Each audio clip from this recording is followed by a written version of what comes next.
Ibu Bapak, saudara-saudara, Romo Kardinal, Monsinyur, para pimpinan gereja, semua umat Tuhan yang terkasih di dalam Yesus Kristus. Shalom buat kita semuanya. Izinkanlah saya atas nama tim penerjemah, tim pembaru Alkitab TB2 menyampaikan beberapa hal pada hari ini. Dengan rasa haru, dengan rasa syukur kepada Tuhan yang memiliki gereja dan memiliki kitab suci, bersabda melalui kitab suci. TB2 itu apa sebenarnya? Izinkan saya untuk berbagi cerita beberapa menit ke depan ini.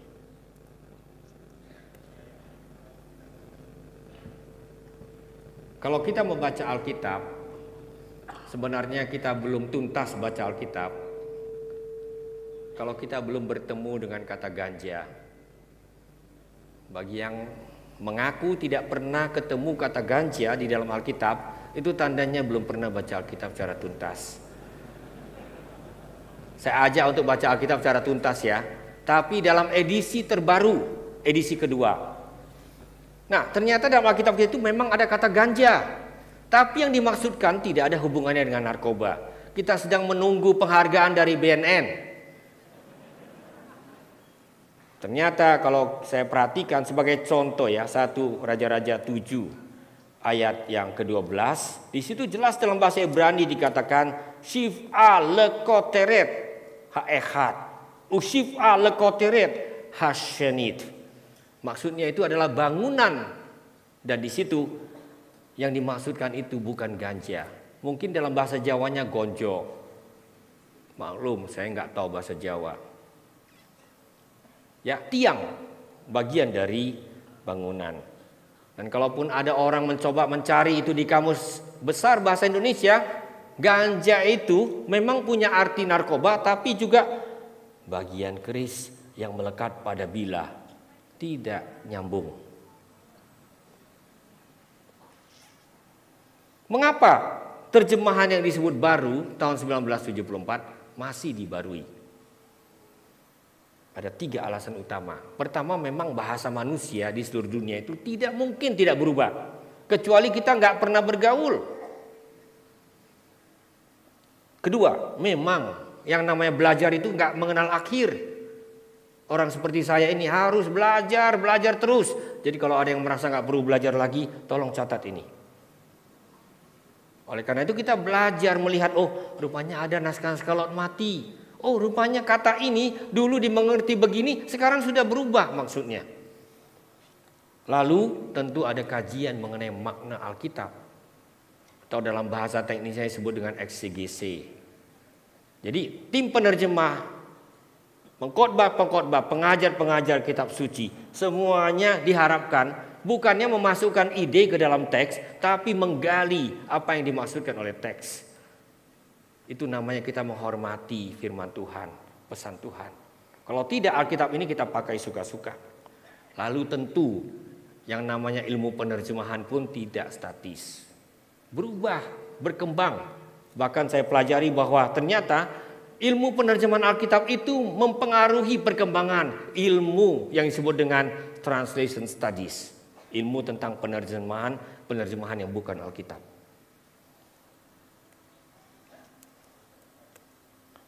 Mari kita lihat contoh sederhana. Dalam Alkitab kita itu banyak kata daripada terpisah. Itu jumlahnya saya catat. Kalau di dalam Alkitab terjemahan baru yang tidak termasuk Deuterokanonika 1398. Kalau ikut Deuterokanonika tambah 147. Nah, ini persoalannya adalah, ini artinya perbandingan atau sumber. Kalau perbandingan sekarang ini dalam kaidah bahasa Indonesia kita, kata daripada itu harus nyambung jadi satu kata. Contoh soal, kita harus lebih taat atau maksudnya tunduk pada otoritas Allah daripada kepada manusia. Satu kata. Lalu dalam doa Bapa kami bagaimana? Jangan membawa kami ke dalam pencobaan, tetapi lepaskanlah kami dari yang jahat. Jadi kalau kurang huruf bukan berarti doanya jadi batal. Maksudnya yang paling penting. Dan sengaja saya tampilkan bahasa Yunani supaya kita betul-betul paham. Tim penerjemah tidak pernah hanya ganti bahasa. Daripada, karena ada kata malon, di situ artinya perbandingan. Dari, karena ada kata apo yang memang artinya sumber, dari. Jadi begitu cara bekerja di belakang layar. Hanya hari ini saya tampil di depan layar.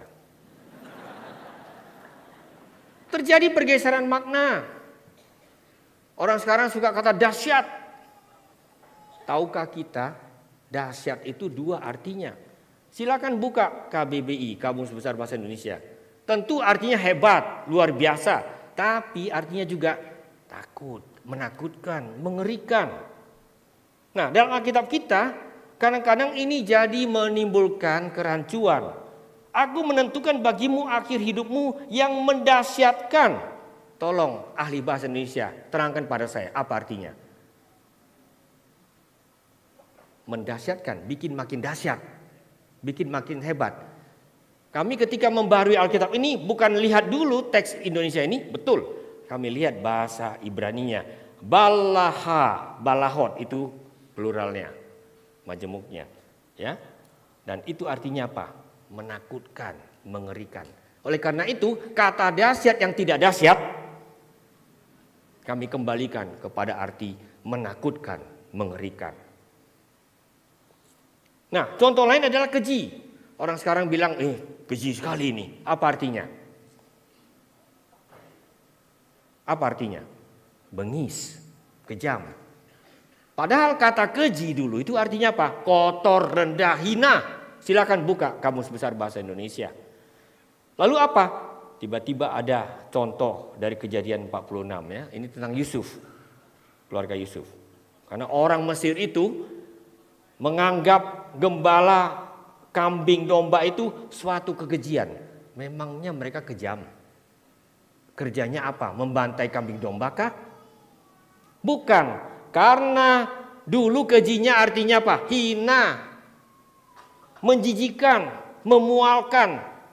Oleh karena itu TB2 melihat kembali bahasa Ibrani.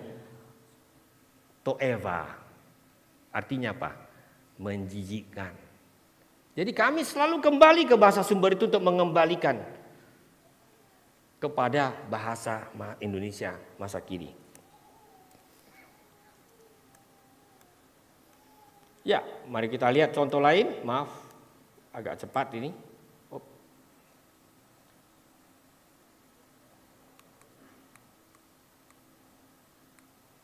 Ya, selain terjadi pergeseran makna, terjadi pun hal berikut ini.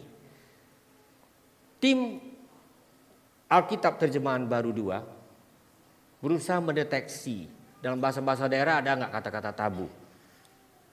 Nah, kami deteksi beberapa, tidak semua kami tampilkan. Karena saya ini orang yang fasih bahasa Batak, nggak berani saya baca itu. Maaf ya. Sorry. Jadi saya baca aja versi TB2-nya ya. Ia memelanai keledai itu dan berkata kepada hambanya. Dalam bahasa Ibrani apa? Naara. Hambanya yang masih muda lah, kira-kira begitu. Ya. Begitu juga yang bahasa Jawa, gak berani saya bacanya, gak usah ya.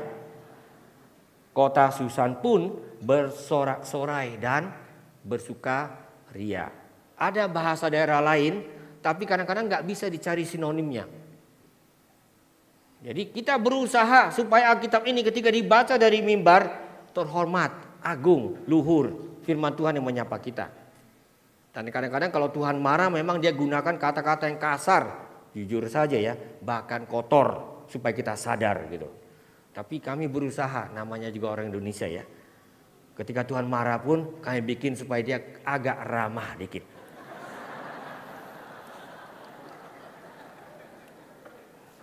Nah, saya ambil contoh lain kalau ini sudah menyangkut soal makna. Ya, di situ ada dikatakan dalam bahasa Ibrani ketika permulaan semuanya diciptakan, wa ha'aretz hayata tohu wa wohu wa kosher al penetohom. Ada amin? Bagus, nggak mengerti pun diaminkan. Dan totohom itu sebenarnya itu adalah air yang melingkupi segala sesuatu. Dan di dalam TB yang pertama, tentu TB Alkitab kita sekarang, itu diterjemahkan sebagai Samudra Raya. Kami sudah tes di wilayah Indonesia Timur, Barat, Tengah. Kalau ditanya Samudra Raya apa yang dibayangkan? Atlantik, Pasifik. Bukan itu. Bagaimana mungkin di awal penciptaannya belum ada laut, sudah ada samudra seperti itu. Yang dimaksudkan itu adalah air yang menutupi seluruh bumi. Jadi penciptaan itu sebelum ada kehidupan semuanya ditutupi oleh air. Oleh karena itu kami akhirnya memilih samudra semesta. Karena semesta artinya menyeluruh, ada di mana-mana. Nanti baru pada hari ketiga air dipisahkan, yang di atas dengan yang di bawah bumi. Jadi laut muncul terlalu cepat. Samudra muncul terlalu cepat. Oleh karena itu dengan sengaja ini diubah. Nah, contoh berikutnya. Ini agak kontroversial. Tim, tentu saya juga ikut di dalamnya. Berminggu-minggu mempelajari ini. Kata syaraat dalam bahasa Ibrani itu benar nggak kusta? Dan jujur kita mengaku ini terjemahan tradisional. Kalaupun disebut kusta, ini kusta khusus. Kenapa? Karena kustanya bisa timbul pada apa? Bulu domba, linen, benang lungsin, benang pakan, barang apapun dari kulit. Wah, ini kusta ajaib. Karena kita tahu kusta tidak mungkin pindah-pindah. Itu karena memang terjemahan dari Septuaginta, terjemahan Yunani yang sudah memakai kata lepra. Lalu lepra ini dulu di dalam bahasa Yunani maksudnya bukan kusta. Itu sesuatu penyakit kulit yang bersisik. Silakan kalau ada tadi Romo Daniel ya. Ya, misalnya dari gereja Ortodoks, fasih bahasa Yunani, silakan. Benar nggak saya katakan? Tapi itu kemudian temurunkan gitu. Lalu ketika kita tinjau ini, kita katakan begini. Mari kita kembali kepada maksudnya. Ternyata kalau dilihat gejalanya, ini penyakit yang menajiskan. Jadi ini kita pakai. Tentu bagi mereka yang masih rindu pada kata kusta, kita berikan catatan akhir. Buklet yang tersedia ini mendampingi Alkitab yang sebentar lagi akan diluncurkan, itu dimaksudkan untuk memberi penjelasan. Termasuk catatan-catatan kenapa terjemahan bisa berbeda. Nah, satu lagi, saya sudah hampir di akhir. Karena saya tahu rupanya kita tidak sabar untuk mendengar akhirnya. Coba bayangkan, dalam Alkitab kita, seluruh Alkitab kita, ada kata jemaat, tapi tidak ada kata gereja. Ini sangat serius saya katakan. Tentu benar kalau kita lihat perjanjian baru, jemaat-jemaat itu adalah jemaat setempat. Beribadahnya pun di rumah-rumah. Tapi kalau kita bicara tentang jemaat dalam arti yang menyeluruh, kata yang paling wajar adalah gereja. Karena gereja bisa setempat, tapi bisa juga di seluruh dunia. Oleh karena itu, dengan memilih beberapa teks, tim akhirnya memutuskan. Kalau begitu di beberapa titik, termasuk di dalam contoh yang saya berikan ini, mari kata eklesia kita terjemahkan sebagai gereja. Tentu ini perubahan yang betul-betul dipertimbangkan dengan sangat cermat. Apalagi kalau ada katakanlah terjemahan yang bisa membingungkan, menimbulkan salah pengertian. Misalnya Wahyu pasal 3 dan 14, inilah firman dari Amin, saksi yang setia dan benar, sumber dari ciptaan Allah. Itu TB2. Terjemahan Alkitab yang sebelumnya, permulaan dari ciptaan. Dan beberapa pembaca Alkitab syukur sudah sampai kepada ketelitian itu. Mereka bertanya, itu berarti Kristus yang bangkit itu, Kristus yang bahkan sudah ada sebelum dunia ini diciptakan, itu diciptakan Tuhan, permulaan dari ciptaan. Lalu kami teliti kembali, di situ ada kata arche. Arche itu banyak artinya. Asal muasal, sumber, bahkan penguasa. Di situ kata arche. Lalu konteks yang tepat supaya kita tidak ragu-ragu. Kristus itulah sumber dari ciptaan Allah. Ini salah satu koreksi yang sangat signifikan ya. Bukan berarti yang dulu salah, tapi yang dulu itu bisa disalah mengerti. Ya, saya ingin bercerita lebih lanjut. Tapi katanya saya harus bicara secara terbatas. Oleh karena itu, saya ajak kita bersyukur untuk kehadiran TB2. Mari kita baca bersama, saya mulai dari bahasa Ibrani. Ibu dan bapak sekalian, semua kita membaca terjemahan barunya. Hodul Adonai Kitov, kila olam kasdo.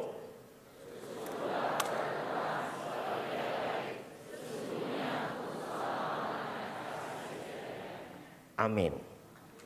Sesungguhnya dulu adalah bahwasanya. Terima kasih, terpujilah Tuhan kita, kini dan selama-lamanya.